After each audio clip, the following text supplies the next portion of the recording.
Welcome to the Heater Dynasty podcast. We have our two championship contenders in front of us. So I called this meeting to have a little weigh-in, make sure everyone has done the proper procedures, and just kind of initial interviews here. So I'm going to kick it to you, Eric, first. We got some items to run through quickly before we get into the main event. Sure. Yeah, I wasn't really sure what we were going to be talking about. You just called us and told us this was important and to get on Zoom. But I'm assuming you mean items as far as this is championship week, week 16. We can kind of do a little follow-up of where we're at with our rookie draft pick order for next year for 2021. So it looks like the top 8 picks are determined at this point, and the bottom 4 picks in the first round will be determined after these matchups. So we'll talk about the matchups. There's 3 matchups this week that matter. I know that there's technically 4 matchups, but I'm sorry, Jared Burkholder and Josh Hennig, your game is the epitome of consolation. It really means nothing. If you don't set your lineups, you will be kicked out of the league. So make sure you set your lineups, but it doesn't matter. So the only matchups that really matter are the one between Seymour and myself. That is one that matters most. That's the most important. That one's for the championship. Then we also have Mark versus Andrew Gordon. We all know Mark. Surprisingly, does not matter very much. It does, though, because you guys are fighting for 3rd and 4th place, which is for that huge pot of $35. That's true. So that will get you 7 footlongs at Subway, or now with this current environment, full tank of gas. Full tank of gas, maybe. Or just save it, and you're ready to go for the off season when we collect dues again next year. And then, but I think what you're alluding to, Mark, we'll get to in a second as far as why they don't matter. Yeah. The final matchup would be one that I would argue is almost as important as Caleb and my matchup, and that would be more be important. I would say almost as important. Okay. It's to determine who the toilet bowl king will be. So the interesting factor is that it could be GM Newell, meaning that he would be the first person to have his name on both trophies, or it could be Albert. And it just so happens that it is the 3rd rivalry matchup for them this season. And I believe that GM Newell has won both matchups this season. So according to Mark's logic, you can't beat a team 3 times. Did it? Sorry. So when does honestly, that become my logic? I would say that was your logic, was that you can't beat a team 3 times, and I did it. So I guess I'm done. I have nothing else to say. I'll turn it back over to you, Mark. All right. Well, I believe in the context, I was more referring to like a football strategic sense rather than a fantasy sense. Oh, gotcha. But it's okay. Bygones be bygones. I also realized that I never actually gave you the rookie draft order. So maybe I'll kick it back to you. Would you like me to do that? This is what happens when you call an impromptu meeting, Mark. I'm not prepared, and I don't know what's going on. But GM Newell has pick number 1. We're going to hear his name a little bit. Has pick number 2. Okay. Jared Burkholder would have pick number 3, but he's given it to GM Newell. You guessed it. Josh Hennig would have pick number 4, but he's given it to GM Newell. Connor would have pick number 5, but he's given it to Caleb. Any guesses? GM Newell. That is the one. That's impressive. You can come back on. Pick number 6 goes to Pinoer, who kept his own pick. John Staggers has pick number 7 because of the matchup this past weekend against Ben Chapman, who has pick number 8. Now, pick number 9 and 10 will be determined by your game, Mark, between you and Andrew Gordon. And that pick, that game, it doesn't really matter because both of you have given your picks to GM Newell. So either way, he gets those as well. And then finally, 11 and 12 in the first round will be between Caleb and myself. So most likely, Caleb will be picking 12th as the, I believe, the champion this week. And I will be picking 11th. There we go. Now it's over to you, Mark. Well, I will receive the baton again. Yeah, we've got some good stuff here. So what I first want to ask is, have you guys, both completed your drug tests, the vaccination, and weighing yourself in? That's the most important 3 questions to begin with. Drug test, no. But I was COVID tested 2 weeks ago. Okay. So I don't know if that's a good sub. I'll take it. That came back negative, so we're fine. Good. Weighed in. Yep, got that. 165. Boom. What was the other question? Vaccination. Vaccination. No, not a shot. No. And that works on multiple levels there. You killed it. Eric? Yeah. So I weighed in, looked at the scale, got off, weighed myself again, still disappointed. I am at 191 and slightly embarrassed, but I will be working on that. Hopefully I will have a better test as of game day. But either way, I do have a weight, so I guess that's good.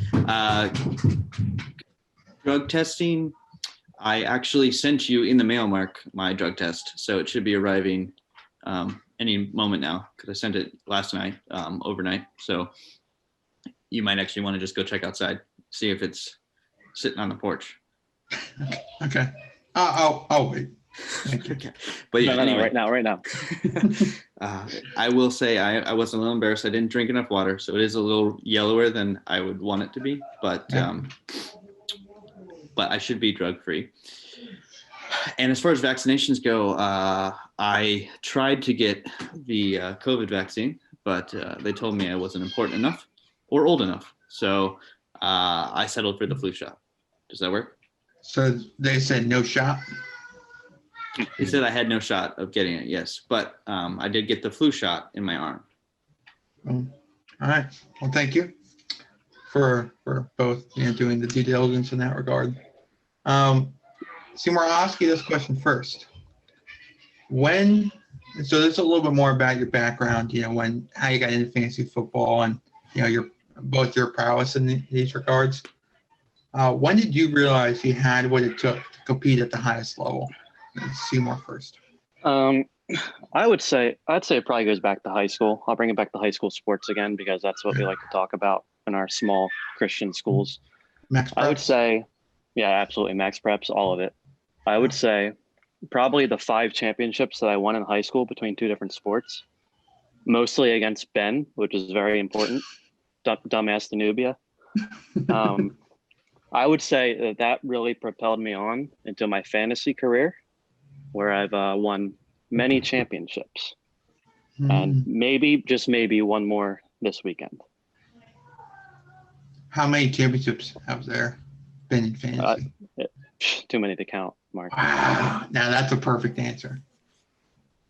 Eric, what would you said, when did you realize you had what it took to compete at the highest level? Honestly, I was just surprised to get in there and see that I was the top seed this whole time because if you look at my roster right now, I'm a 110-point underdog. So I really don't understand what the rest of the league is doing that has allowed me to get to this place. And to be completely honest, if we're talking high school career, I wasn't very good and I played a lot of sports and we never won. There was one season where my soccer team didn't win a single game. And I attribute a lot of that to my personal my personal Lack of contributions or my contribution. Okay. Let me tell you about this one game that I remember. We were in a playoff game I was playing wing, and the ball had been crossed in front of the goal. No one was standing in front of me. I was inside the 6, and one of their defenders tried to kick it. I blocked it. The goalie was on the other side because of the way that the ball had come in. The net is wide open. I missed it. I missed it. This was overtime. This was like it. And then we ended up losing like 5 minutes later. But yeah, that's pretty much all of my sports in a nutshell. So I don't know. I guess I only realized it this week when I saw my name at the top, and I realized that I guess this is it. This is the moment.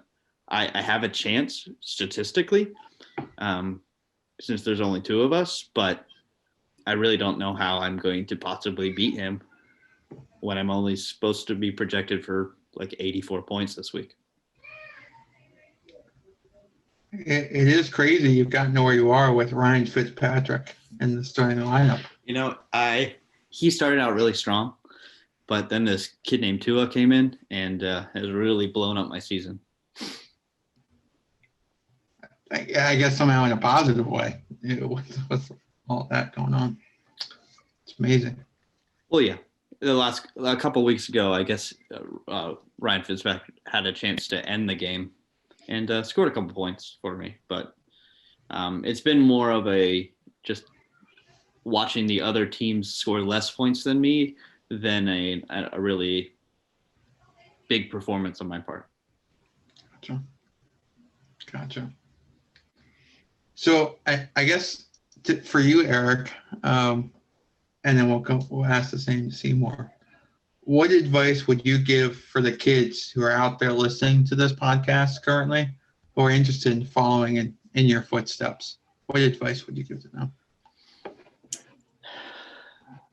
I would say never give up, but always have a backup plan, because the opportunity might present itself for you, and if it's there, take it. But also don't get too excited, because life has a lot of ups and downs, and sometimes it's good to have a safety net and an alternative plan, so that if and when you do fail, that there'll be someone else there to pick you up, and you can do something better with your time. Diversify risk. I like that. Yeah. Seymour, what would you say? What advice would you give for the kids out there listening? I would say the best thing you can do is find a league that has Mark Heater and Seth Newell in it, and make trades with them, because that usually works out pretty good for the person making a trade with them. I think that's the best thing you can do. I do have to say, there was one trade that happened between Newell and I where we weren't sure who would lose, and I would think that was the one. That's the trade I've won. So, yeah. No, I would definitely agree with Caleb there. I think that is a real secret to success, is just to find people that are stupider and dumber than you and compare yourself to them. Mm-hmm. Just quote his words, not mine. No, yeah. Those were the unspoken, meant to be quotable. Right. That's what he said in the outtakes before. So that's right. So Seymour, because of your vast knowledge and long-standing friendship with Eric, and how long you guys have known each other, absolutely.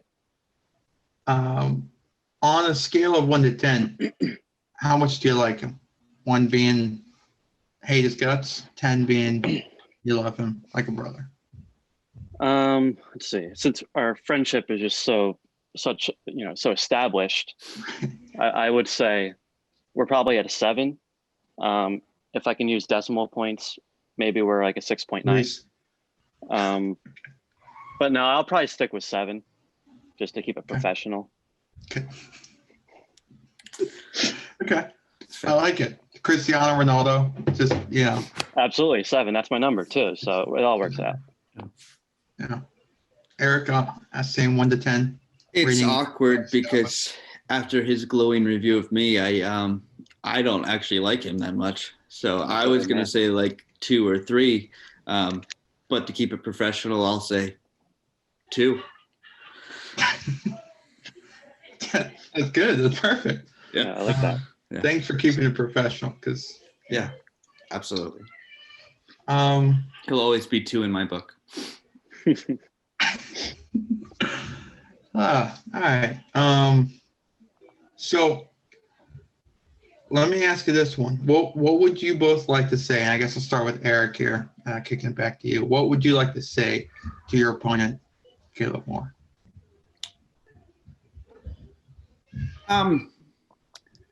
Caleb, it's been great getting to know you. I definitely will say that we have grown in our friendship. If earlier in the year I would have said we were a 1, but we're moving up to a 2, and you know, this is a dynasty league. There is a chance that in the next few decades we could get up to, you know, a 7, 8, you know, a really strong relationship. But what I want to say to you is that this is yours to lose. Like I'm going to give it my best shot, but on paper, your team is going to kick my ass. So let's keep it professional. Sorry, yeah, kick my bottom. There we go. I tried, Mom. I tried. I personally think that if you lose this game, you probably should try to find your replacement. I'm not kicking you out. I would shouldn't tank. You definitely shouldn't tank. Okay. But if you do lose this match, you have no one but yourself to blame. That's fair. Anything you would like to say to your opponent or respond to in that regard? I wish him the best. I wish him the best this weekend. But I think ultimately my team name says it all. As you might know, my team name is now Congrats Eric. I changed that to that when it was clear that we were both going to be in the championship last week. So I was the first to pre-congratulate him on his championship. I would just like that to be on the record, formally, since this is a video. It's formal record. Yeah. So I was the first. So let's just not, get that confused. So congrats on your win, and we'll see what happens this weekend. But good luck. And congrats. It was and congrats, yeah. Well, good. Well, that was all the questions I had for us today. But if we could get one formal, ground rules in place and one last kind of photo here. Keep it classy. Make sure that it's professional. No hits below the belt. And just keep it clean and make sure you get those drug samples in so that we can make sure we're on the up and up. And then can I get the face-off photo here with the hands?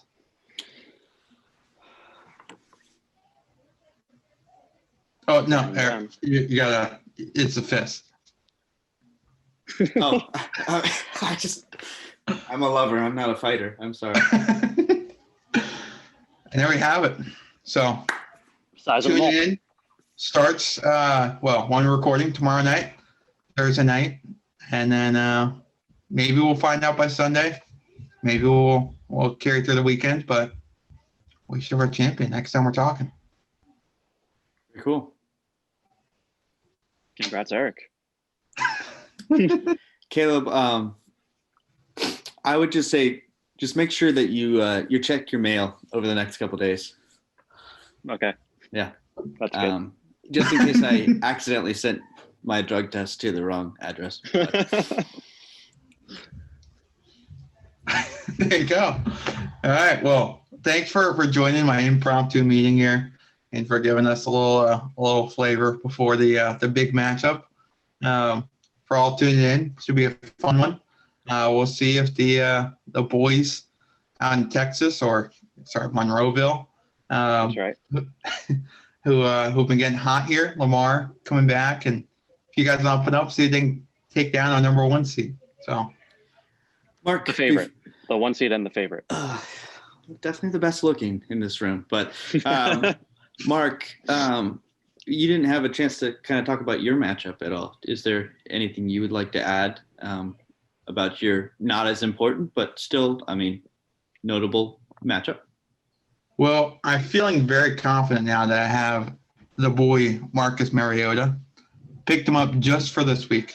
I used all my waiver wire just for this week to get me that shot, even though apparently I'd forgotten that there were prize money involved in this in third place game. So I'm very excited about that now.